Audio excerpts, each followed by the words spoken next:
Recibimos en este evento a la doctora Mariel Macías Reyes, de Autismo Puebla, con la ponencia Autismo y Neurodiversidad Entendiendo lo Invisible. Fuerte el aplauso para ella. Muy buenos días a todos, muchísimas gracias antes que nada por la invitación, gracias a ATRE Autismo por tomarnos en cuenta y por invitarnos a participar con ustedes. A mí me da mucho gusto siempre que se hacen este tipo de eventos porque eso es lo que hacemos todas las asociaciones civiles, ¿no? Evidentemente ayudar a las familias, pero sabemos que la discapacidad no solamente es la familia, que la discapacidad es lo que sucede alrededor en el contexto y en la sociedad. Entonces, tener estas oportunidades siempre son oportunidades para sumar a la causa que tenemos todos, que es la misma, crear una sociedad mucho más sensible, mucho más consciente de la diversidad, respetuosa de la diversidad. Pues justo a mí me toca abrir y me toca iniciar hablando de lo que es la neurodiversidad y el autismo. La neurodiversidad para mí es importante pues partir de lo que se define, ¿no? Y la palabra neurodiversidad va a hacer referencia a la ilimitada variabilidad de los sistemas nerviosos humanos en el planeta. Entonces es identificar, y este concepto, si se dan cuenta, 1998, o sea, es un concepto súper nuevo, ¿no? Es algo que estamos recién empezando a utilizar y que tiene que ver con esta función que tenemos los humanos de decir, vamos más allá de estos patrones de comportamiento, ¿no? Vamos más allá de creer que todos funcionamos exactamente de la misma forma. Y entendamos entonces que hay una ilimitada posibilidad. Es porque tenemos que entender que esa es una característica de los humanos. Todo lo que tenemos en común nosotros es que somos diferentes. Este constructo nos hace pensar en que no hay espacio, lugar para las palabras normal, ¿no? Que no vamos a hablar de lo normal. Hablemos más bien, y a mí me gusta utilizar el término quizás típico, lo común, ¿no? Lo esperado o lo que la mayoría realizamos, pero eso no significa que eso sea lo normal. La neurodiversidad es este subconjunto de la biodiversidad, ¿no? Y entonces me gusta esta imagen por eso, porque es como esa gran sombrilla en donde aparecen las diferentes alteraciones del desarrollo, ¿no? Estas formas diferentes en las que hoy expresan nuestros cerebros. Y esto tiene que ver con la propia evolución humana, ¿no? La vemos, hablaban de que aquí lleva 17 años, nosotros llevamos 10 años, y hace 10 años era uno en cada 150. Y hoy en Estados Unidos hablan uno de cada 134, creo, ¿no? La incidencia está aumentando y esto tiene que ver con cómo los cerebros humanos también se están modificando, cómo estas condiciones genéticas también están cambiando. Sabemos que el autismo es una condición clínica y que es muy compleja. Entonces, hay que hacer un esfuerzo por entender esta complejidad, ¿no? Afecta principalmente la comunicación social y la conducta. A menudo va a requerir de atención integral de por vida. Y, bueno, súper importante que ya lo hemos dicho, no es una enfermedad, no estamos hablando más bien de una condición de vida. Aquí les decía, les puse la prevalencia, ¿no? Ya estamos hablando hoy, la CDC del 2023, de 1 de cada 36 niños. A nivel mundial estamos hablando de 1 de cada 100 en 2022, ¿no? Pero bueno, los estudios sabemos que van avanzando y va aumentando la incidencia del trastorno del espectro autista. ¿Qué es? Es un trastorno que implica un déficit que va a afectar varias dimensiones esenciales en la construcción del desarrollo humano. Y esta primer parte es importante, en la construcción del desarrollo humano. Al ser una condición con la que se nace, es importante saber que el autismo es una condición que aparece desde el principio. Por lo tanto, va alterando la forma en la que ese proceso de aprendizaje, ese proceso de desarrollo se va dando. Por eso es que también es tan importante la intervención temprana, ¿no? Porque detenemos estos efectos que aparecen como consecuencia de estas dificultades en la interacción, ¿no? Se van a dar particularmente y se van a enterar en distinta gravedad cuantitativamente, ¿no? Cada una de las personas van a tener características distintas. Los TEA son trastornos de un origen neurobiológico. Nos falta mucho en términos de causas, hasta hoy seguimos sin saber específicamente qué lo causa, pero sí sabemos que hay un origen neurobiológico, que es algo que ocurre en el cerebro de manera diferente. Y ese ocurrir en el cerebro de manera diferente hace que a lo largo de la vida se dé el desarrollo así. Los trastornos son del desarrollo, entonces afectan este crecimiento de la persona y este proceso de aprendizaje de las habilidades. Las intervenciones tienen que ver o tendrán que ver en precisamente identificar estos caminos, en la forma en la que ellos aprenden, la forma en la que mejor aprenden para que podamos potenciar al máximo el desarrollo de ellos. Y son trastornos dinámicos porque van cambiando a lo largo de la vida, ¿no? Sabemos que el ser humano por naturaleza es un ser humano cambiante, ¿no? Nosotros estamos expuestos todo el tiempo a diferentes experiencias y estas experiencias nos hacen que nuestro cerebro construya redes neuronales distintas. Entonces, también ocurre así en los trastornos del espectro autista. Pero además es una condición que va a cambiar según los entornos con los que intercambiemos. Entonces, si nosotros estamos en un entorno que favorece el aprendizaje, vamos a tener experiencias distintas y vamos a tener construcciones cerebrales distintas, ¿vale? Las dos características que definen el autismo y como lo tenemos hoy día en los manuales es, por un lado, el déficit en la comunicación social y por otro lado, los déficits en la flexibilidad mental. Estos son los dos criterios diagnósticos de los que tenemos que hablar para decir que una persona se encuentra dentro del trastorno del espectro autista. Sin embargo, el trastorno del espectro autista regularmente no es solo esto. Yo creo que estas dos condiciones son condiciones base del desarrollo, son como los cimientos del cerebro humano. Entonces, cuando los cimientos no están tan sólidos, ¿qué pasa si yo empiezo a construir arriba? Evidentemente lo que viene arriba también se va a ir alterando y eso es importante de entender. Estos son nuestros criterios diagnósticos, pero el autismo regularmente se puede acompañar de muchas otras condiciones. No es una condición lineal. Este espectro autista no es como lo me gustaría decir habíamos mencionado, pero creo que seguimos mencionando porque me sigo encontrando con un montón de profesionales que siguen diciendo autismo grado 1, autismo grado 2, autismo grado 3, como si fuera esta línea, ¿no? Así tan simple que fuera decir 1, 2 o 3 en qué parte del espectro nos encontramos. Hoy en realidad de lo que hablamos es un espectro que se vería más o menos así, en donde cada una de las características de nuestros chicos se puede encontrar en diferentes tonalidades del espectro.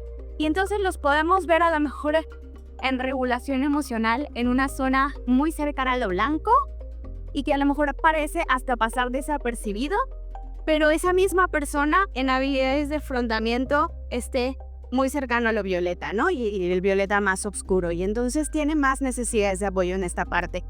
Esto es en realidad el espectro autista, y cada uno de ellos se va a encontrar en esta enorme variedad de colores de una forma muy...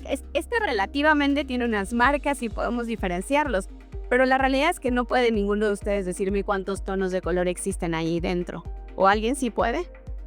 No podemos. Entonces tampoco podemos decir cuántos tipos de autismo hay, porque la realidad es que lo que tenemos son estas variedades. Ahora, algo que me parece importante mencionar es que el autismo no siempre aparece solo. De hecho, lo más común es que no aparezca solo.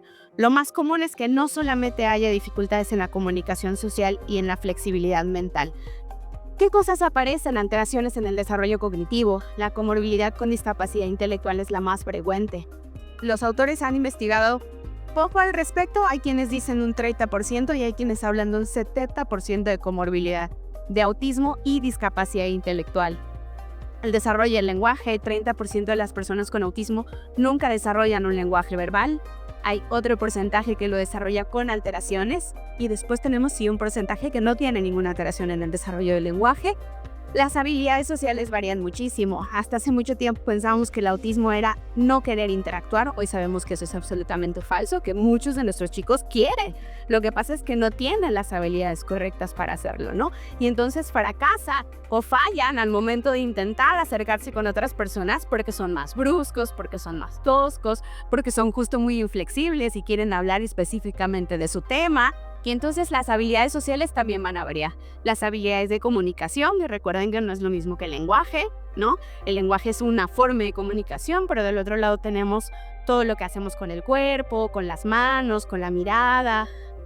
La sensorialidad hoy también es uno de los criterios más importantes, ¿no? Y en general creo que afortunadamente ya estamos hablando de los trastornos del procesamiento sensorial, que también es un concepto muy nuevo, pero que también afecta muchísimo. Ahora, es un criterio más.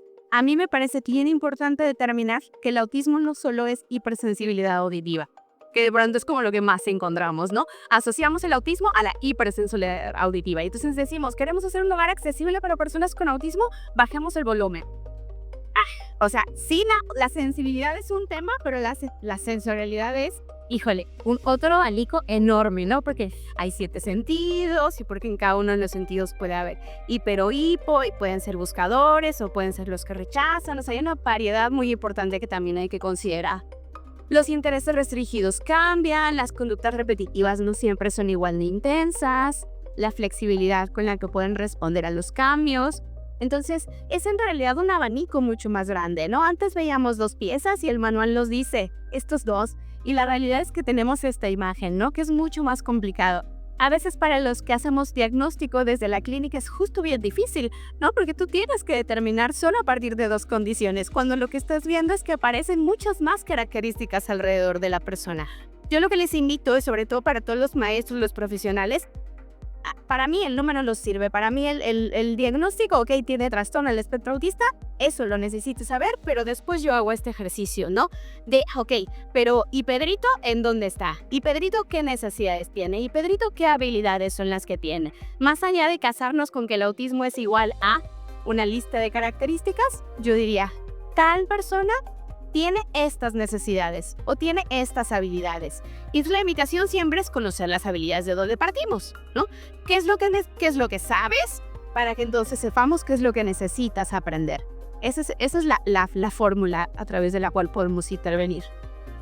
Creo que todos quienes nos dedicamos a los trastornos del neurodesarrollo tenemos que ser también especialistas en el desarrollo típico. Tenemos que tener esta capacidad de reconocer qué es lo esperado, cómo es que debería ocurrir, y para poder, en principio, identificar cuando algo no está ocurriendo como debería de suceder, ¿no? Que esto es de las primeras cosas de atención en autismo. Siempre que nos invitan a hacer proyectos, decimos, lo primero es un diagnóstico oportuno, lo primero es identificar, y nos sigue sucediendo muchísimo que los médicos, que los pediatras no lo reconocen, ¿no? Las familias sí empiezan a ver que algo no va bien en el desarrollo, pero dicen, todos van a su tiempo, todos van diferente, y en este intento de respetar la diversidad estamos dejando pasar muchos casos que podrían haber sido diagnosticados antes.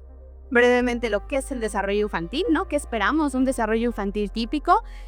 Sabemos que es un proceso en el que se va a dar un cambio en el niño, ¿no? Estamos hablando particularmente de niños, de cómo de cuando nacen están siendo expuestos a diferentes experiencias, y a partir de las experiencias a las que son expuestos, van desarrollando las capacidades. Entonces, tiene que ver con esta interacción con las personas, con otros estímulos. Es indispensable para que haya un buen desarrollo, que haya vida, que haya salud, que haya una buena alimentación, como bases para poder desarrollarnos. Pero también es importante que se satisfagan las necesidades de afecto, de interacción, sociales, de comunicación, de seguridad emocional, acceso a las oportunidades. Y creo yo que todo esto es lo que va a garantizar la calidad de vida en las personas, ¿no? Entonces, saber que en principio todos estamos destinados a esto. Sin embargo, necesitan haber ciertas condiciones para que nuestro desarrollo se dé de forma óptima.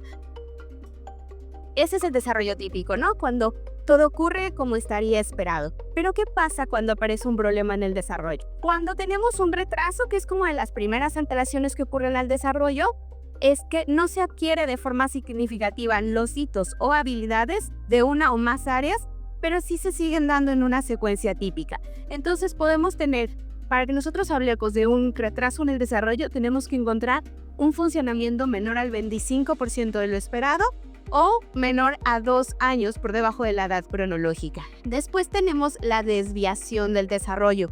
Y esto es que la adquisición de los hitos de alguno de los dominios del desarrollo están fuera de la secuencia habitual. También tenemos el concepto de disociación, y esta es la adquisición de hitos a tasas significativamente diferentes entre 2 o más dominios de desarrollo. Y esto es un poco lo que parecen los perfiles autistas. Nosotros, de hecho, hace muchos años, cuando recién se empezaba a hablar de autismo, se creía que era un tipo de discapacidad intelectual, ¿no? Muy al principio no lográbamos diferenciar entre ellos. Y precisamente identificar estas evaluaciones de desarrollo nos hizo ver que había perfiles heterogéneos en vez de perfiles homogéneos. Esto quiere decir que un área del desarrollo puede estar súper alta y otra área del desarrollo en esa misma persona está significativamente por debajo de lo esperado. Regularmente, ¿cuáles son las áreas que vemos significativamente por debajo de lo esperado?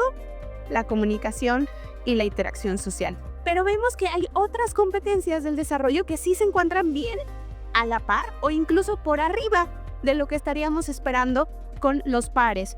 Y también está el otro concepto, que es el de regresión, ¿no?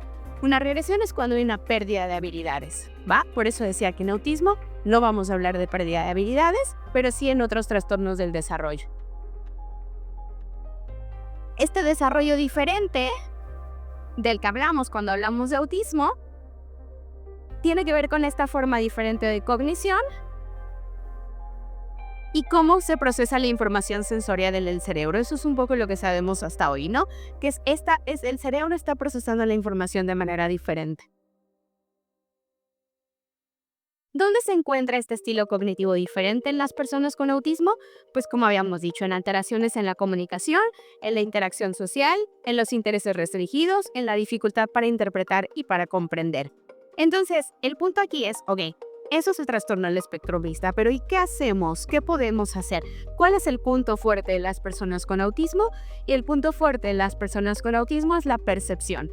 Entonces, la invitación de cualquier programa de intervención siempre va a ser utilizar la percepción para compensar las dificultades en la comprensión. Y simplemente para cerrar, les dejo algunas de las señales de alerta por si de alguna manera algunos de ustedes no están tan familiarizados todavía con el tema. En el primer año de vida ya se pueden detectar muchas de las señales de alerta del autismo, ¿no? Entonces, el hecho de que empiecen a saludar, de que empiecen a utilizar gestos, o el gesto de hola, por ejemplo, que es de las primeras cosas que usan los bebés por ahí de los 6, 9 meses de edad. El compartir con el otro, la sonrisa, la mirada, voltear cuando nos llaman por nuestro nombre, empezar a señalar es de las primeras habilidades comunicativas que tenemos en el desarrollo típico, y la atención conjunta, que es este primer proceso de interacción, cuando ya no nada más es la mamá y el bebé que se están riendo, que están platicando, sino que empieza a haber un tercer objeto que compartimos, y eso ya empieza a ser compartir, interacción social. A los 2 años de vida podemos encontrar características como en cómo hacen las peticiones, cómo nos piden ayuda. Ya tiene que empezar a utilizar frases cortitas como quiero agua, mamá dame, mamá leche, ¿no? Esto normalmente es de las primeras cosas que las familias identifican, que no está apareciendo el lenguaje. Empieza a haber juego sin funcional. Justo el hecho de que no haya juego funcional es una de las características que llaman la atención. Cuando los niños tienden a hacer más conductas repetitivas o estereotipadas con los juguetes, a girarles las latitas o a alinearlos, en vez de utilizarlos como estaría previsto, ¿no? El carrito como carrito, el avioncito como avioncito. A compartir las cosas que les llaman la atención, a compartir sus intereses y a empezar a mostrar afecto por otros niños, ¿no? Sobre los 2 años. Y a los 3 años ya tiene que estar esta capacidad de interacción con otras personas, les tienen ya que interesar los otros, buscarlos para mostrarles atención, las oraciones más largas y las peticiones con otras personas. El uso simbólico, el juego simbólico también es algo que ya aparece sobre los 3 años de edad. En cualquier momento del desarrollo, si alguna de estas alteraciones ustedes las estuvieran viendo, es importante saber que es una señal de alerta, ¿no? No son exclusivas de autismo, eso es una realidad. Ninguna hasta ahora, ningún criterio es exclusivo de autismo. Se pueden compartir con muchas otras alteraciones del desarrollo, como las que veíamos al principio. Lo importante es sí canalizar con un profesional del desarrollo, para que lo que podamos hacer es hacer una evaluación oportuna, ¿no? Con una evaluación oportuna, yo a las familias les digo, no tenemos nada que perder, ¿no? Si no es autismo y era un tema de estimulación y de que no estábamos, era solamente un retraso y nos faltaba estimular, bueno, pues la intervención no le viene mal, porque de todos modos está atrasado en su desarrollo y necesitamos ayudarle. Y si era autismo, pues ya empezamos a trabajar, ¿no? Ya empezamos a desarrollar competencias. Lo mismo que los sistemas de comunicación. Nosotros en diagnóstico tenemos como 2 niveles, ¿no? El primero es el de los filtros. Y los filtros regularmente son cuestionarios que incluso son muy accesibles en internet. El que más utilizamos nosotros en la clínica es el MChat. Y hay muchísimas páginas en internet donde tú entras y puedes tú mismo responder, ¿no? Hoy día a mí me llegan muchas familias que me dicen, es que ya hiciste cuestionario en internet y salieron criterios de alarma y por eso vengo a consulta, ¿no? Estos filtros de detección, aguas, porque solo son un primer acercamiento. Justo al estar tan disponibles y al ser respondidos por las familias, no tienen los mismos niveles de confiabilidad. En cuanto al espectro, están midiendo técnicamente solo las primeras características asociadas al autismo. Y después el segundo nivel de las pruebas diagnósticas es ya las pruebas aplicadas por un especialista.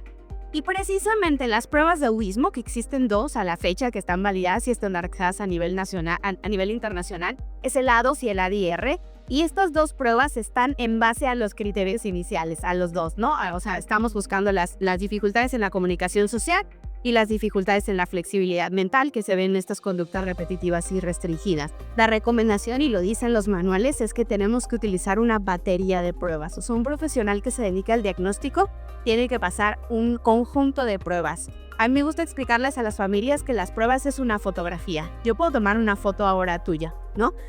O pueden ustedes haber tomado una foto de mi conferencia, y eso no es mi conferencia, ¿no? Si toman varias fotos, entonces es mucho más cercano a lo que yo dije a lo largo de la conferencia. Lo mismo pasa con una persona. Yo te tomo una foto ahora y al siguiente que a mi mamá le hiciste con gripa, o se te hizo tarde y no te dio tiempo de peinarte. O sea, esa foto no eres tú. Pero si yo tengo varias fotos en diferentes momentos, es mucho más probable que se acerque, que si en todas las fotos estoy viendo lo mismo, entonces sí, esta conducta realmente es tuya. El modelo de calidad de vida y el modelo de apoyo siempre te va a decir que cualquier persona con discapacidad es capaz de aprender siempre que tengan los apoyos adecuados. Y preguntaba hace rato, ¿no? Y decía, ¿qué cree que sea lo más importante? Yo quería responder que es feliz, ¿no? Pero que justo eso es lo que tenemos que buscar quienes trabajamos con personas con discapacidad, que sean felices. Ya no es un ejercicio de vamos a dotarles de habilidades, que por supuesto que esa es la enseñanza y eso tiene que ser el desarrollo, no está del otro lado. Pero no nos olvidemos de la calidad de vida, no nos olvidemos de la importancia de ser felices. Y la calidad de vida es ese constructo que se ha creado a partir de entender que cada uno de nosotros tenemos un nivel de satisfacción y buscamos ese nivel de satisfacción. Y lo que a mí me hace feliz puede hacerles feliz, puede no hacerles felices a ustedes o viceversa.